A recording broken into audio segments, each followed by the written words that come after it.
छतरपुर जिले के नौगांव में स्थित बुंदेलखंड की सबसे बड़ी गौशाला से बेहद चिंताजनक और झकझोर देने वाली तस्वीरें सामने आई हैं। बीते एक हफ्ते में यहां करीब 3 दर्जन गायों की मौत हो चुकी है, जिसके बाद प्रशासन हरकत में आया है। दरअसल गौशाला में लगातार हो रही गायों की मौत की शिकायत गांव के लोगों ने जन सुनवाई में की थी। शिकायत के बाद नौगांव एसडीएम गोपाल शरण पटेल ने जांच टीम को मौके पर भेजा। जांच के दौरान जो तस्वीरें सामने आईं, उन्होंने सभी के रोंगटे खड़े कर दिए। गौशाला परिसर में मृत गायें, बदहाल व्यवस्था और चारों तरफ अव्यवस्था साफ नजर आई। बताया जाता है कि खाने की समुचित व्यवस्था न होने के कारण रोज 2 से 3 गायों की मौत हो रही है। 200 बीघा से ज्यादा क्षेत्र में फैली इस विशाल गौशाला में गायों के लिए चारे की व्यवस्था तक नहीं है। मौके पर मौजूद ग्रामीणों ने बताया कि गौशाला की करीब 90% जमीन आसपास के किसानों को बट्टे पर दे दी गई है। किसानों ने अपनी अपनी जमीन पर फेंसिंग कर रखी है, जिसकी वजह से गायें न तो खुलकर चर पा रही हैं और न ही भरपेट भोजन मिल पा रहा है,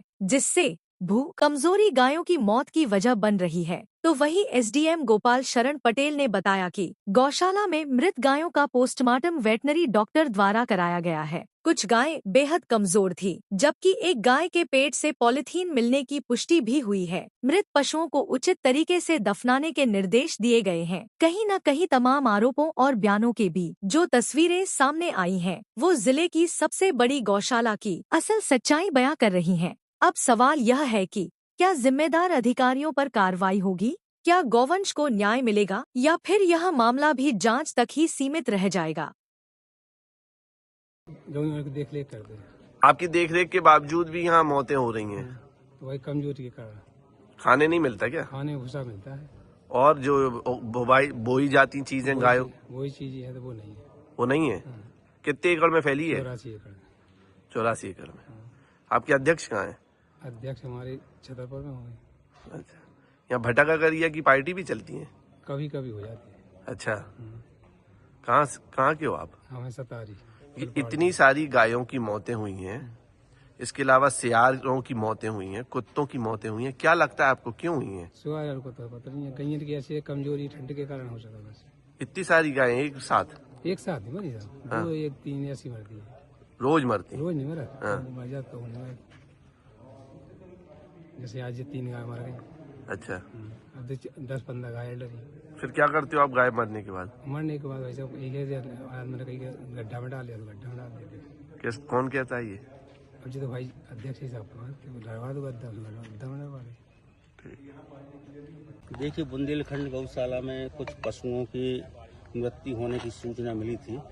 उस सूचना के तहत मेरे द्वारा वेटनरी के डॉक्टर साहब को और हमने नायब तहसीलदार पटवारी आरआई को मौके पर भेजा था और मेरे द्वारा स्वतः अभी आके मुआयना किया गया है, जिसमें पाया गया कि जो हमारे गौशाला में अभी जहां पशु बंधे हैं उसमें 4 गाय मृत पाई गई हैं, जिनका डॉक्टर साहब ने ऑपरेशन किया है, पोस्टमार्टम किया है। तो पोस्टमार्टम में उनके अंदर से पॉलीथीन निकलना बताया डॉक्टर साहब ने। तो डॉक्टर साहब से मैंने पूछा कि इसका मुख्य कारण क्या है, तो उन्होंने ये बताया कि ये 4 गाय का तो उन्होंने बताया कि ये पॉलीथीन निकली इसके अंदर से। बाकी कुछ पशु बहुत ही कमजोर हालत में है। तो उन्होंने बताया कि इसके पहले मैंने 7 तारीख को यहाँ विजिट किया था, तो उस टाइम पे भी मैंने जो गौशाला संचालक उनको बताया था कि केवल भूसा नहीं, भूसा के साथ अन्य हरियाली भी इनको देना पड़ेगी, तब इनमें थोड़ा सा तंदुरुस्ती आएगी, नहीं तो ये बहुत कमजोर है। सर ये हाँ, इसके बाद क्या हुआ, मैंने जहाँ पे इनको गायों को दफनाया गया है वहाँ जाके भी मैंने देखा है, तो 2 गाय पर्याप्त मात्रा में उसके ऊपर मिट्टी गोबर न होने से वो दिख रही हैं। और जो दफनाने वाला कर्मचारी है उसको बुला के मैंने उसके बयान भी नोट किए हैं, तो उसके द्वारा बताया गया है कि ये 3 सप्ताह की गाय है इसके अंदर और लगभग 12 से 15 गाय है। तो मैंने अभी यहाँ जो समिति के सदस्य हैं उनको निर्देश दिए हैं कि जो अभी इसके अंदर गाय हैं उनको व्यवस्थित तरीके से इनको अंतिम संस्कार किया जाए, इनको दफनाया जाए, अलग से गड्ढे कराए जाए और प्रत्येक गड्ढे में 2 से 3 गाय से अधिक नहीं होना चाहिए। तो उसको मैंने निर्देश दिया है, वो जेसीबी से भी बुलवा के और इनको दफनाने की कार्रवाई करें। सर पूरी गौशाला जो है वो 84 एकड़ में फैली है और आज हमने ये मौका मुआयने पर देखा कि 84 एकड़ में लगभग 90 एकड़ में फसल बोई गई है और फेंसिंग की गई है। जब फेंसिंग पूरे में कर दी जाएगी तो स्वाभाविक है कि गाय क्या खाएंगी और फिर कैसे रहेंगी? देखिए, जो आपने बताया है इसका हम गौशाला का रिकॉर्ड देखेंगे, गौशाला के नाम से ज़मीन कितनी है और मौके पे गायों को या पशुओं को बिचरने के लिए कितनी जगह मौके पे उपलब्ध है और जो कृषि कार्य का आपने बताया मौके पे कितने पे कृषि कार्य हो रहा है, ये हम सभी जानकारी पटवारी आरआई के माध्यम से जांच करा के जो वस्तु स्थिति होगी वो निकल के आएगी। सुबह मुझे एसडीएम सर का मैसेज आया था कि गौशाला बुंदेलखंड में करीब 30 के आसपास पशु की मृत्यु हुई है, जिसमें कुछ 10 से 12 कुत्ते हैं और कुछ लड़ैया हैं और गाय हैं। यहाँ पे आके जब देखा गया तो 2 नर गाय के मतलब एक सांड था 5 वर्ष का और एक 2 वर्ष का था, उनकी मृत्यु हुई थी और कुछ कुत्तों की मृत्यु हुई, लेकिन वो यहाँ उपलब्ध नहीं है।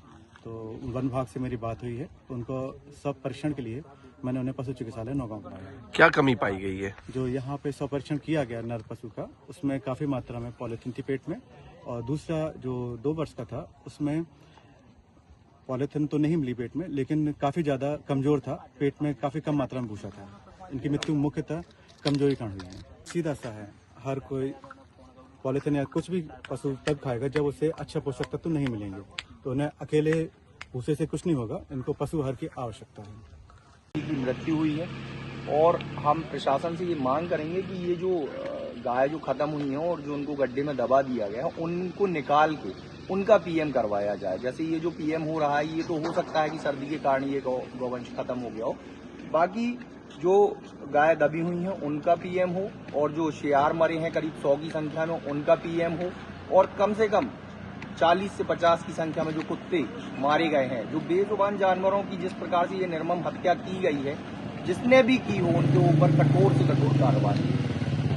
नहीं, आप देखिए क्या है कि हमारा तो ये मानना है कि गौशाला सिर्फ नाम के लिए गौशाला बची है। आप देख सकते हैं कि ये निर्माण कार्य चल रहे हैं चौतरफा, तो क्या गौशाला की जमीन पर ये जो निर्माण कार्य हो रहे हैं ये उचित है? प्रशासन को इसकी जांच करवानी चाहिए भाई किस लिए ये निर्माण कार्य हो रहे हैं। 100 कुछ एकड़ों में यहाँ की प्रॉपर्टी है, तो ये जो गौवंश कुछ नाम के लिए गौवंश यहाँ पर रह रहा है और सर्दी भूख के कारण तो मर ही रहे हैं, लेकिन अब जहर दे के मारने का काम इनको किया जा रहा है।